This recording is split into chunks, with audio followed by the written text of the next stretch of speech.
sejam bem-vindos a mais um episódio do podcast Conexão Médica, o podcast do CRM Roraima. Eu sou Patrick Araújo, médico, primeiro secretário e apresentador desse programa incrível. Hoje eu tenho o prazer de receber uma grande amiga, uma doutora cirurgiã torácica, ela que chama doutora Adele Gai, uma grande parceira de plantão. Doutora, é um prazer lhe receber aqui. Seja bem-vindo ao nosso podcast. Agradeço a oportunidade e o tempo. Fala um pouco mais da senhora. Se apresente aí para os nossos telespectadores. Boa tarde, Patrick. É um prazer ter sido convidada, né? Eu sou cirurgiã torácica, mas eu fui estudante de medicina, fui interna desse menino bem aqui, então... Fiz cirurgia geral aqui em Roraima e fiz cirurgia torácica lá no INCA. E hoje eu trabalho nos hospitais de Roraima públicos e tento fazer a minha parte devolvendo um pouco do conhecimento que eu recebi sendo preceptora da medicina da UER, né? E às vezes eu recebo alunos também de outras faculdades, inclusive Também da é UFRJ. professora colaboradora. Sou professora colaboradora, isso, da Recebe UER. no internato, na graduação. Das ligas, quem me procurar eu recebo, porque eu acho que Uma a troca. nossa função, né, a gente já recebeu, a gente tem que devolver. De fato. Hoje o nosso tema está muito relacionado a tempo, a lidar, a nossa vida corriqueira, a rotina do dia a dia. Me fala como é um pouco da tua rotina, doutora. É muito tranquilo, é muito caos? Assim que eu voltei, que eu terminei a residência, eu fui me inserindo devagar, né? Fiz o seletivo do estado, eu já tinha passado no concurso da prefeitura e fui chamada logo que eu voltei. Então, Já como cirurgiã. como cirurgiã geral, né? Eu passei lá como cirurgiã geral, mas eu atuo mais na área da torácica. Então, assim, eu tinha uma carga horária mais básica no início. E conforme a necessidade do serviço, a gente foi adicionando mais coisas. Cada dia minha rotina é diferente. Mas eu me divido principalmente entre o Hospital da Criança e o HGR. Praticamente todos os dias eu tô de manhã em um lugar, de tarde no outro. E vice-versa. HGR é o Hospital Geral de Roraima e o Isso. Hospital da Criança, que é o Hospital Santo Santo Antônio. Antônio, né? Ambos trabalham como na parte cirúrgica. Sempre na parte cirúrgica, isso. Perfeito.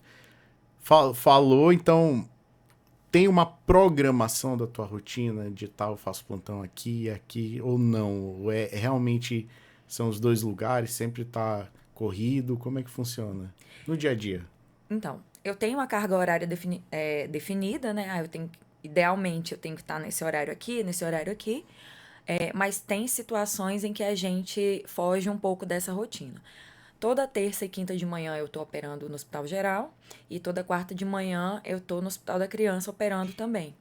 Vez ou outra acontecem algumas situações mais urgentes e aí às vezes tem uma criança numa situação mais grave e a gente sai. Depois que acaba o trabalho no HGR, eu saio, o Dr. Tal faz a mesma coisa, que é o meu chefe, e vou lá no Hospital da Criança e a gente resolve aquilo. Mas, no geral, a gente tenta se manter dentro da carga horária, resolver o que tem para resolver. Se precisar de um a mais, aí a gente tenta encaixar nisso Entendi. aí. Até porque a nossa tem muita demanda e a quantidade de cirurgiões torácicos aqui são quantos? Somos dois. Então é muito serviço, hein? Bastante. O ideal, né, era a gente ter um pouquinho mais para a gente conseguir fazer sobre aviso, né? São situações muito específicas em que a gente é necessário no trauma, mas na falta do cirurgião torácico a mortalidade é bem alta. Então a gente não consegue, né? Não temos tempo hábil para fazer isso. A cirurgia torácica é uma especialidade que acho que no Brasil todo ela é um volume pequeno de pessoas, de cirurgiões.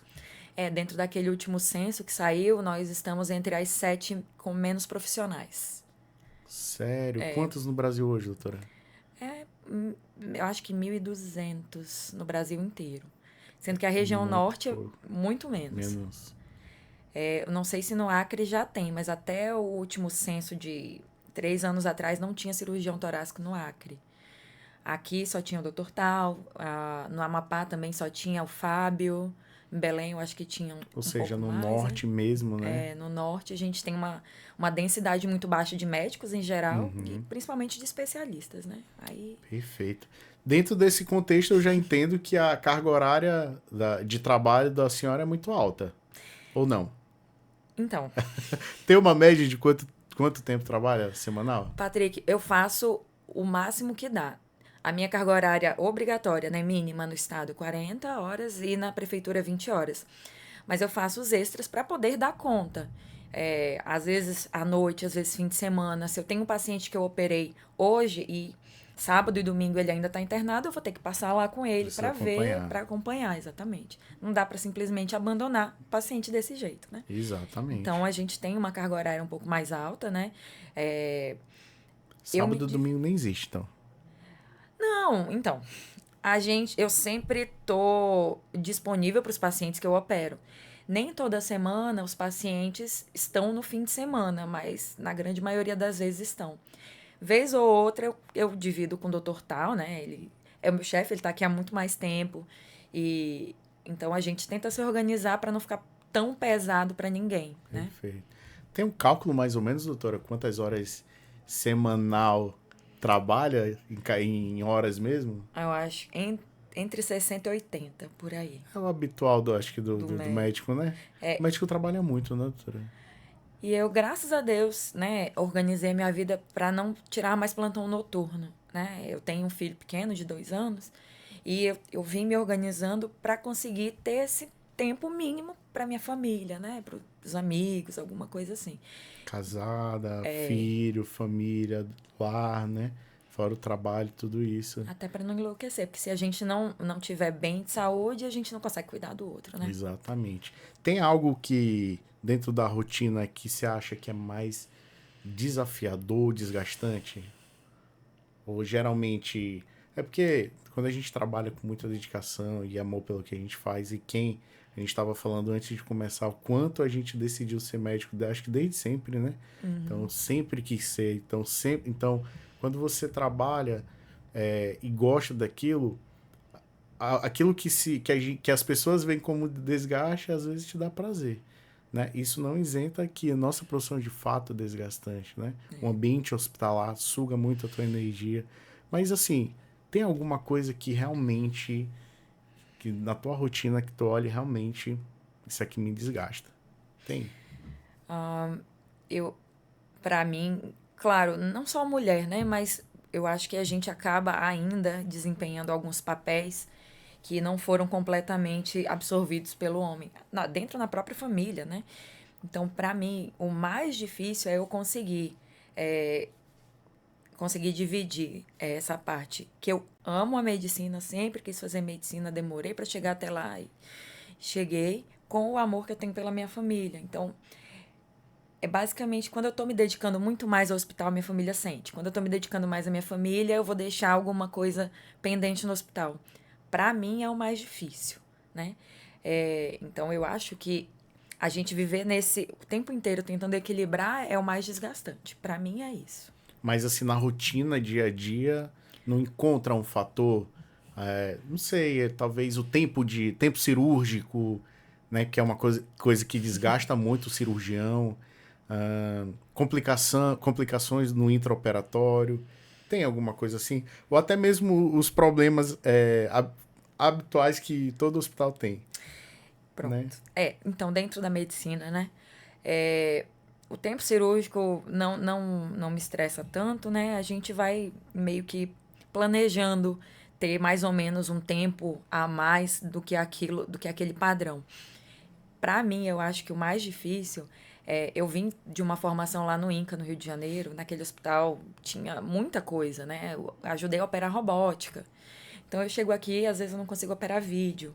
Então eu tenho que pegar e abrir um paciente, fazer uma incisão enorme. O paciente vai ter Tempo de internação prolongado, exatamente complicações. complicações, às vezes dor crônica, falta de sensibilidade, infecções, etc. Que talvez com uma cirurgia minimamente invasiva não seria, não teria sido exposto a isso o paciente, né? Então, no ponto da medicina, o que mais me desgasta é essa falta de, Tecnologia. de amparo mesmo, né? Às vezes não tem um antibiótico que seria o ideal para aquele caso e você tem que usar um antibiótico acima, né? Ou então não tem o leito ideal. Sei lá, o paciente recém-operado vai para um quarto que não tem ar-condicionado, porque aqui é muito quente, e o pós-cirúrgico de um paciente num lugar muito quente predispõe à infecção. Então, Sim. todas essas questões mais. é, Foge do nosso controle. Isso. Eu acho que isso é o que mais me desgasta dentro da medicina que eu estou praticando hoje. Eu acho que esse contexto, ele se aplica na grande maioria dos colegas médicos, e isso entra também no quesito de desvalorização, né? O colega médico, ele olha aquela situação, a gente não aprendeu a ajudar ou a salvar vidas, a gente entende que são situações mínimas, mas que são situações confortáveis. E aí, quando a gente fica de frente dessas situações, isso realmente desgasta, né? Mas a gente vai amadurecendo, então às vezes isso não que você não deixe de cuidar ou correr atrás pelo paciente. A gente sempre vai fazer isso. Não tem como, tá? Acho que tá enraizado, né? Quem se Mas importa, né? é exato. Mas são dores que no decorrer você vai acalmando um pouco mais e vai mudando talvez as estratégias. Concorda ou discorda? Não, eu concordo. A gente teve uma situação há algumas semanas que a doutora Marília, pneumologista, basicamente é ela e a Luciana que estão mais na pneumologia lá no Hospital da Criança, e eu e o doutor Tal na cirurgia torácica. E eu conversei com a doutora Marília, né? A gente chegou tem menos tempo, vamos dizer assim, subespecialista, tentando ver se a gente conseguia mais alguns recursos para a gente conseguir dar encaminhamento para as crianças com pneumonia complicada, que é o boom de atendimentos lá no Hospital da Criança de pacientes mais graves, né? E aí a gente foi ter uma reunião, né, com a direção. Ela chamou a doutora Luciana, que está aqui há muito mais tempo, e eu chamei o doutor Tal. E uma vez o doutor Tal chegou a falar: Nossa, Marília, você está revirando o nosso baú de sonhos. Porque é como se ele já tivesse tentou, e deu uma acalmada porque ele viu que não estava saindo nada. Aí chegou a gente um pouco mais nova e tá tentando de novo. E assim, eu acho Mas que. a gestão também amadurece. As Sim, necessidades, eles veem que a necessidade aumenta. Né? Falou há pouco que é um dos maiores casos que tem são pneumonias complicadas, né? Ou seja, o quadro respiratório aqui nas crianças é muito mais evidente. Então, a gente precisa de realmente realizar esses sonhos, né, doutora? é verdade. E eu achei interessante, doutora Adele, que falou a respeito do tempo de formar. Demorei muito para chegar. Como é que foi isso aí? Explica um pouco melhor, que eu fiquei em dúvida ali. Tá. É porque quando eu tinha lá pelos meus 13 anos, né, tava entrando no ensino médio, eu fiz aquele negócio, não, eu tenho que começar a estudar direitinho que eu quero fazer medicina. Foi quando eu decidi, né, que eu queria fazer. Então, muito nova. Só que, por questões familiares e outras coisas, eu não. No tempo, até os meus 18 anos, mais ou menos, eu não consegui passar, né? Eu formei com 16, 18. E aí eu tive que ajudar em casa, essas coisas. Aí eu entrei no Corpo de Bombeiros. Foi bombeiro. Eu fui bombeiro. Militar. Militar aqui. Fui soldado. Fui 3 anos no bombeiro. E aí eu tentei o vestibular mais uma vez, não consegui. Aí eu disse, eu vou tentar fora. Aí eu pensei assim, eu tenho que cuidar do meu sustento. Então, eu fiz concurso da aeronáutica. Aí eu passei na aeronáutica. Só foi mudando. Aí, Escalando. pois é, do bombeiro fui pra aeronáutica, fui sargento já. E aí na aeronáutica foi quando eu consegui me organizar e estudar, e foi quando eu passei para medicina. E aí, dentro da aeronáutica, eu guardei dinheiro, e foi quando eu me sustentei durante a faculdade. E Teve que aí, sair na época fazendo medicina, teve que sair da aeronáutica? então, foi porque eu passei fora do local que eu trabalhava e não me transferiram. Eu passei em 3 lugares diferentes que eu tentei para ver se eles me transferiram para algum, não me transferiam. Aí eu, como meu sonho era fazer medicina, eu larguei a aeronáutica, tinha o meu pé de meia, né? E Deu fui conta. fazer. Aí a minha família é daqui, né? Eu fiz medicina lá em Ouro Preto, em Minas Gerais. Minha família é daqui, meu marido é daqui, a gente começou a namorar nesse meio tempo que eu estava na faculdade. Então eu vim fazer o internato aqui em Roraima, que foi quando eu A acabei gente sendo se tua interna. conhecendo, né? Que inclusive, gente, o Patrick me ensinou muita coisa. Passar acesso central, entubar paciente. Emergência. Nunca vou esquecer de quanto me cobrou. Tu tem que saber sepse. Nunca. Então, assim, Legal. Olha, a gente olha assim, a gente nem recorda, mas é é importante, importante. né? É importante essas. Eu acho que é uma maneira de. Quando você faz uma cobrança com a pessoa, é porque você realmente se importa. Né? É uma Hoje, referência. hoje, como professor, quando você cobra um aluno, não é porque você é uma pessoa ruim, é porque você quer tirar o melhor dele. Até porque ele vai cuidar da gente, né? Futuramente. Exatamente. É Vai o ser que eu teu sempre colega, vai pensei. te ajudar, né? Que é, Exatamente. Colega de plantão, colega de trabalho, colega de especialidade. é, Vai cuidar da tua família, vai cuidar dos teus filhos. Então a gente sempre exatamente. espera o melhor, né? Uhum. Para poder esperar o melhor, a gente sempre tem que fazer uma cobrança firme, né? A gente doa, mas a gente também cobra, né? Perfeito. A Que vida, história vamos dizer. inspiradora, hein? Que história inspiradora. Isso, hoje, quando tu olha hoje quem você é aqui e o que passou, como é que é o sentimento? Eu acho, né, que serviu para eu amadurecer no caminho. Eu tive colegas que entraram com 15 anos na faculdade de medicina, né? Não que elas não sejam boas pessoas, não sejam bons médicos, mas eu fico pensando que se eu tivesse entrado com essa idade, eu não seria a médica que eu sou hoje. Essa, com essa forma talvez mais humana de ver o meu paciente, de me preocupar, de tentar. E olha que eu ainda preciso amadurecer bastante, mas eu ainda acho que, para mim, foi um caminho necessário para eu chegar onde eu precisava chegar, para ser uma profissional, uma pessoa melhor. Eu acho que a senhora tem que contar mais essas histórias para as pessoas, para elas poderem realmente ter uma referência de não para não desistir, né? Que é possível, né? É, se O não caminho é árduo. desistir, se forçar, se esforçar, né? Nossa, que inspiradora. Olha só, não sei se já sabem, mas aqui dentro do conselho, dentro do que a gente tem montado, nós temos um clube de benefícios. Já soube disso? Clube de benefícios do Conselho Regional de Medicina do Estado de Roraima. A gente entendeu que a gente precisava levar, trazer parceiros para dentro de casa para que esses serviços ou produtos sejam, de alguma maneira, o médico tenha algum benefício.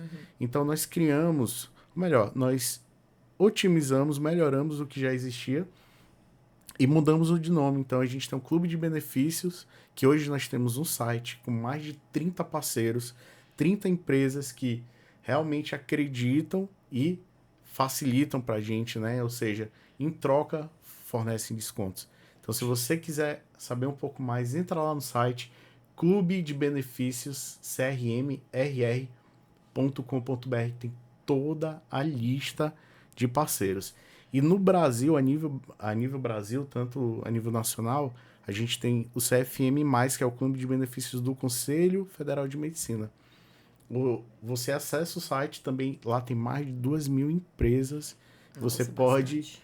olha que legal, né? E você pode comprar de maneira online, digital, e garante o desconto. Então entra lá, CFM+, que é o Clube de Benefícios do Conselho Federal de Medicina, e o nosso Clube de Benefícios do CRMRR. Então, Clube de Benefícios, crmrr.com.br, tá toda a lista, bem facinho. Acessou agora há pouco, eu lhe mostrei, né? Cara, tá lindo. Entra lá, acesse. E aí já vou aproveitar também todos esses episódios aqui do... Já assistiu os outros? Assisti alguns. Aproveita. Lá no YouTube, @CRM Roraima, tá todos os episódios para trás. A gente já entrevistou o presidente Dr. Domingos, já entrevistamos o Dr. José Irangalo, que é o presidente do Conselho Federal de Medicina. Foi incrível essa entrevista. Falamos do exame de proficiência, falamos da fiscalização, do Dr. Nazareno, falamos da história do CRM, tá? Cada episódio incrível. Então, se você ainda não segue, vai lá, aproveita, curta esse conteúdo aqui, esse vídeo, compartilhe, vai lá, siga a nossa rede social, @CRM Roraima, no Instagram, no Facebook, se você utiliza, Conselho Regional de Medicina de Roraima. Então, tá tudo lá, é só entrar e acessar. Voltando, agora eu vou respirar, voltando ao que a gente está falando, dentro desse contexto, fala um pouquinho, mas eu queria compreender. A carga de trabalho já interferiu muito dentro de casa, dentro da família? Já atrapalhou na tua vida pessoal? Uma pergunta mais... Mas Então, são dores que a gente sente, né?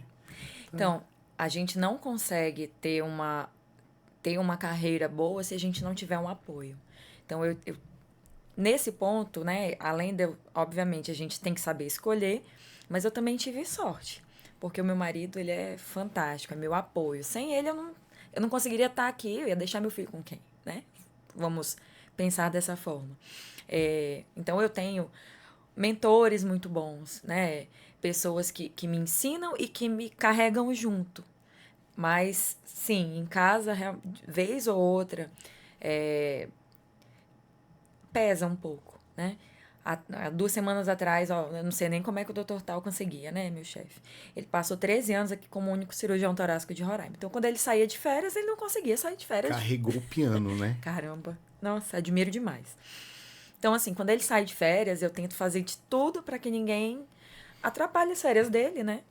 Mas eu acabo tentando levar isso tudo e acaba pesando mais para mim. Então eu também deixo um pouco mais. Eu também fico ausente em casa. Aí nesses dias meu esposo cobra, meu filho chora, faço ligação de vídeo quando eu tô lá no centro cirúrgico. Mas é o colo da mãe que acalenta, né? Mas a gente. Mas eu acho que, doutora, que todo mundo, o médico, é uma dor realmente do médico isso, né? O tempo da vida pessoal. Mas quando a gente começa a realmente a amadurecer e você realmente vê a importância da tua família até para poder te dar forças. E é uma pergunta, qual, eu acredito, até porque é o meu ponto de equilíbrio, mas qual ou quais ações ou atitudes ou, enfim, que você utiliza como ponto de equilíbrio mais no quadro emocional para poder estabilizar a tua vida profissional com a tua vida pessoal? Bem, a gente acaba que, como trabalha muito, a gente vai faltando nas festas, né? Afasta um pouco dos amigos. Mas eu sempre que eu posso tento manter contato com os meus amigos. Eu tenho amigos que são médicos e estão fora, outros que não são médicos e também estão fora, até por conta das conexões que eu fiz em outros estados, né? Então, os meus amigos, né? Sempre que eu posso lá dou um oi, a Romana que tá lá em São Paulo, a minha outra amiga que tá lá em Stuttgart, e assim vai. E em casa eu tento organizar a minha vida de forma que eu tenha sempre um certo tempo para disponibilizar para eles. E é como se a gente. Eu acho que tem umas figuras na internet, né? Da pessoa cheia de energia, a energia vai caindo a bateria, né? Vai caindo, vai caindo, vai caindo. E quando você chega em casa, abraça a esposa, abraça o Eleva, filho, né? sobe a bateria de novo. Isso Então é a gente real, né? tenta largar o celular de lado, né? É uma das coisas que eu tô também me policiando para isso. E tento dar atenção full time para eles, para minha família, para os meus cachorros, para os meus amigos. Que legal. Como é que, vamos lá, um recém-formado chegou agora, formou agora. Tem muito desequilíbrio no recém-formado, né? De realmente ele prioriza a vida profissional, talvez ele deixe um pouco. Qual orientação? Não vou falar que seja um conselho, porque conselho é um negócio muito pessoal. Mas assim, dentro da sua experiência, qual orientação daria para esse colega hoje, até para futuramente para ele? Como eu já fui recém-formada, né? Então eu vou dar ter uma lembrança de quando eu fui recém-formada. Por mais que a gente queira tirar todos os plantões de todos os dias e para conseguir pagar a dívida, que muita gente forma com dívida, né? Para ajudar a família e tudo. Isso você não vai conseguir fazer por muito tempo. Não com qualidade de vida, não com saúde. Saúde mesmo. Às vezes a tua imunidade baixa, porque você não está dormindo direito, você não está comendo direito, você não está desopilando. Então, assim, vai ter uma fase que você vai querer tirar mais plantão. Mas tenta lembrar que descanso faz parte de tudo isso. Se você não descansar o suficiente, você vai ser um médico estressado, que vai tratar mal o paciente, que vai cometer erros, iatrogenias, e aí talvez você perca uma parte da sua vida só porque você não quis descansar um pouquinho, né? Então a gente tem que começar Eu acho que isso é uma das coisas, na verdade, da atualidade, né? A gente quer tudo pra ontem, né? Quer fazer o máximo. Rápido, né? É, E muito. muito rápido, conseguir, eu tenho que chegar naquele nível, postar no Instagram que eu tô bem. E eu acho que a maturidade também vai chegando e a gente vai entendendo que a gente, depois de um certo ponto, né, não somos máquinas. E até máquina desgasta, né? Então, se a Se não gente. tiver manutenção, Pois né? é. Então, se a gente não se cuidar, daqui a pouco a gente não vai dar plantão bem, aí vai perder o plantão e assim sucessivamente. Para mim é isso. Dentro desse. Desculpa, só terminar aqui. Dentro disso, lembrar que o estudo também faz parte da sua atuação como médico. Então, se você só tira plantão, não pega tempo para tirar, para ler um artigo, para estudar uma técnica, para ver alguma coisa nova, você também vai ficando para trás. Também não vai ser aquele melhor médico possível, né? Então, essas Interessante. coisas. Eu acrescentaria mais alguns itens. Diga lá. Mas, ó, é uma consideração, Não é um conselho. não é um conselho.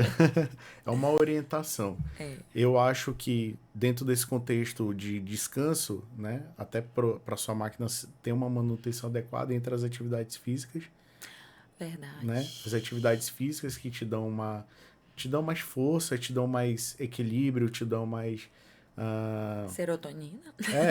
te dão mais vontade de trabalhar, te dá mais energia, né? Então, se você tem aquela rotina Verdade. de atividade física, alimentação, que foi falado, a hidratação, que é importantíssimo, né? Graças a Deus, hoje a gente já vê vários colegas de plantão com a garrafinha do lado, né? Há um tempo atrás a gente não via muito isso, mas graças às informações, né?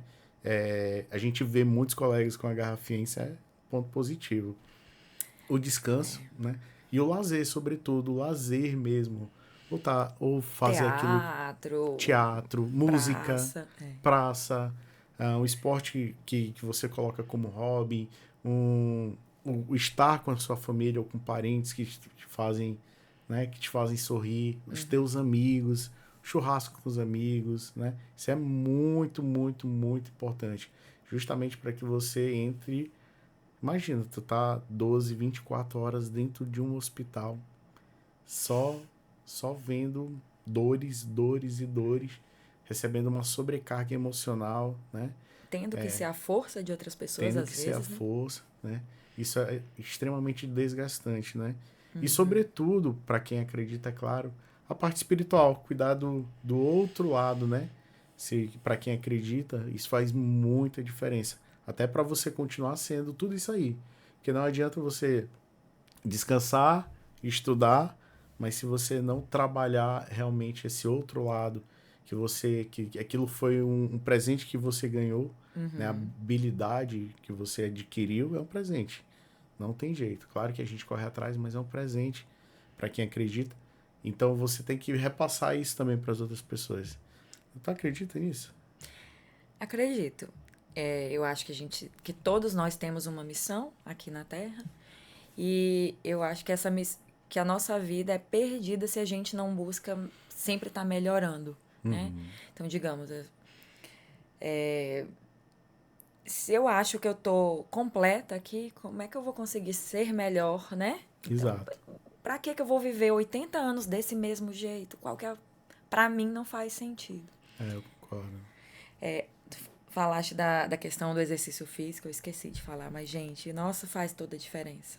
A gente sabe que fazer exercício físico ajuda a melhorar as conexões neurais. Então, a gente aprende mais, é mais eficiente, né? Muito. Dorme melhor.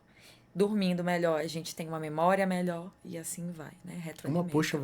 Uma coisa vai puxando a outra, né? Retroalimenta. Interessante. Doutora, nosso episódio é muito rápido.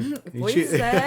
A gente começa aqui rapidinho, já conversa, entra em outros assuntos e passa muito rápido, né?